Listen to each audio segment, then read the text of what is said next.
वहीं बड़ी खबर यह है कि कीव पर रूस के बड़े हमले का अलर्ट है और किसी भी वक्त कीव पर भीषण हमला संभव है। रूस ने विदेशी नागरिकों को कीव छोड़ने को कहा है। यूनिवर्सिटी पर यूक्रेन के हमलों से गुस्से में है रूस। 21 लोगों की मौत से सब्र का बांध टूटा। वहीं रूसी विदेश मंत्री ने यूएस को जानकारी दी है कीव पर जल्द विध्वंसक हमला होगा। लावरोव ने यूएस विदेश मंत्री रूबियो से बात की, कहा रूस अब यूक्रेन पर घातक हमला करेगा। हालांकि यूनिवर्सिटी पर हमला और रूस लेगा बदला, क्योंकि रूस की चेतावनी है विदेशी नागरिक तुरंत कीव छोड़े। राजनयिक और अंतर्राष्ट्रीय संगठन भी निकले, नागरिक सैन्य और सरकारी ठिकानों से दूर रहें। रूस क्यों भड़का हुआ है? क्योंकि स्टोरोबिल्स्क में यूनिवर्सिटी पर हमला हुआ। यूक्रेन के ड्रोन हमले में 21 लोगों की मौत हुई। ऐसे में कीव पर 24 मई से भी बड़े हमले की तैयारी को लेकर दावा किया जा रहा है। रूस ने अमेरिका को इसकी जानकारी दी है। अब यूक्रेनी हमलों से नेटो देश कैसे मुश्किल में है? क्योंकि यूक्रेनी ड्रोन का डायरेक्शन बदल रहा है। रूस और बाल्टिक देश फिनलैंड की ओर जा रहे हैं ड्रोन। अब यूक्रेन की लॉन्ग रेंज ड्रोन हमले रोक रहा है रूस। तो यूक्रेन का ड्रोन प्रहार, नेटो में क्यों हाहाकार? क्योंकि रूस के अंदर ड्रोन हमले यूक्रेन कर रहा है। यूक्रेन के ड्रोन को रूस जाम कर रहा है। रूस ने ड्रोन जाम करने की टेक्निक बनाई है। रास्ता भटक कर नेटो देश जा रहे हैं यूक्रेनी ड्रोन, और बाल्टिक देश फिनलैंड में कई यूक्रेनी ड्रोन्स गिरे हैं। हालांकि रूस और ब्रिटेन के बीच अब टकराव की आशंका। बड़ी खबर यह है कि ब्रिटेन के पास समंदर में रूस के युद्धपोत दिखे हैं। 30 मील की दूरी पर एडमिरल ग्रिगोरोविच नजर आया है और क्रूज मिसाइलों से लैस थे रूस के जंगी जहाज। शैडो फ्लीट की सुरक्षा में तैनात थे नेवी शिप।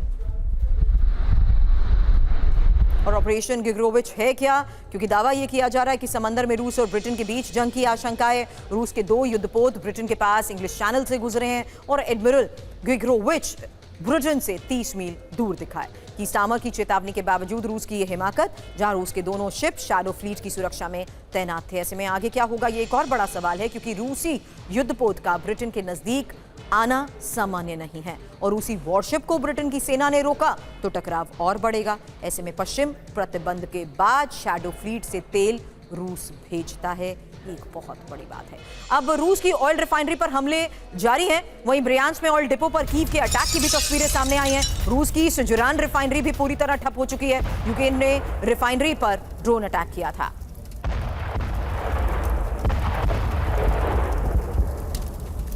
एक बात साफ है कि यूक्रेन लगातार रिफाइनरीज को टारगेट कर रहा है, और कौन कौन सी रूस की रिफाइनरी पर हमले हुए हैं यही इंफॉर्मेशन आपके सामने। जहां देखिए 25 मई की तारीख जब बैलेट्स ऑयल डिपो पर हमला हुआ, सेना के लिए ईंधन सप्लाई यहां से होता है। एक और बड़ा स्ट्रैटेजिकल मूव। हालांकि आपको बता दें सिजुरान रिफाइनरी पर 21 मई को हमले को अंजाम दिया गया। ये ऑयल रिफाइनरी भी इस हमले के बाद पूरी तरह से ठप हो चुकी है। और नोर्सी रिफाइनरी पर 20 मई को हमला हुआ। 19 मई को यारोस्लाव रिफाइनरी पर हमला हुआ। सेना के लिए ऑयल सप्लाई यहां से होता है। अब जिस तरीके से रूस की अलग अलग ऑयल रिफाइनरीज को टारगेट किया जा रहा है, मॉस्को का 40% 40% ऑयल मॉस्को रिफाइनरी से उत्पादन होता है। यहां पर भी 17 मई को हमले हुआ। यूक्रेन की रणनीति साफ है, रिफाइनरी पर हमले से रूस को आर्थिक नुकसान पहुंचाया जाए, और यह भी साफ है कि किस तरीके से रूस की सेना और वायुसेना के लिए ऑयल सप्लाई को इन हमलों के बाद रोकने की कोशिश की गई है। वहीं अब जर्मनी ने युद्ध की बड़ी तैयारी शुरू कर दी है, क्योंकि खबर है कि रूस के संभावित हमले को देखते हुए ये तैयारी जारी है और सुरक्षा की तैयारी पर 10 बिलियन यूरो खर्च करने का प्लान है। पूरे जर्मनी में जोर शोर से सुरक्षा तैयारियां चल रही हैं। तो संभावित हमले के खतरे को ही देखते हुए जर्मनी में किस तरीके की तैयारियां हो रही है, 10 बिलियन यूरो खर्च का ये प्लान आखिर है क्या है?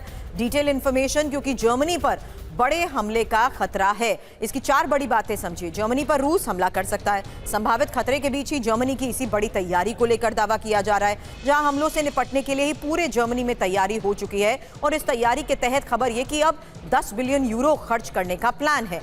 यही यूरोपियन प्रवक्ता के जरिए बड़ा दावा किया गया। इसी तैयारी को देखते हुए दावा यह कि 1000 से ज्यादा emergency vehicles, 1,10,000 field hospital bed, नए डिफेंस कमांड सिस्टम का गठन किया गया है। रासायनिक रेडियोलॉजिकल खतरे से बचाव को लेकर तैयारियां हो रही हैं। परमाणु खतरों से निपटने की भी तैयारी है, जबकि देश भर में शेल्टर रजिस्ट्री सिस्टम शुरू हो चुका है और बंकरों की लोकेशन को इमरजेंसी ऐप से भी जोड़ने की कोशिश हो रही है। अब बड़ी खबर है यूक्रेन में एयर डिफेंस की भारी कमी को लेकर, जहां यूक्रेन के राष्ट्रपति ज़ेलेंस्की का यह बयान कि ईरान युद्ध के बाद एयर डिफेंस की कमी है, हमें समाधान निकालना ही होगा।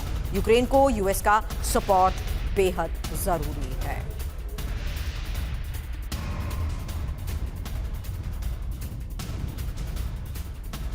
वहीं यूक्रेन ने नया एयर डिफेंस भी बनाया है। रूसी हमलों को रोकने की ये तैयारी, जहां पैट्रियट के विकल्प के तौर पर तैयार, और फ्रेजा प्रोजेक्ट के तहत नया एयर डिफेंस सिस्टम बना।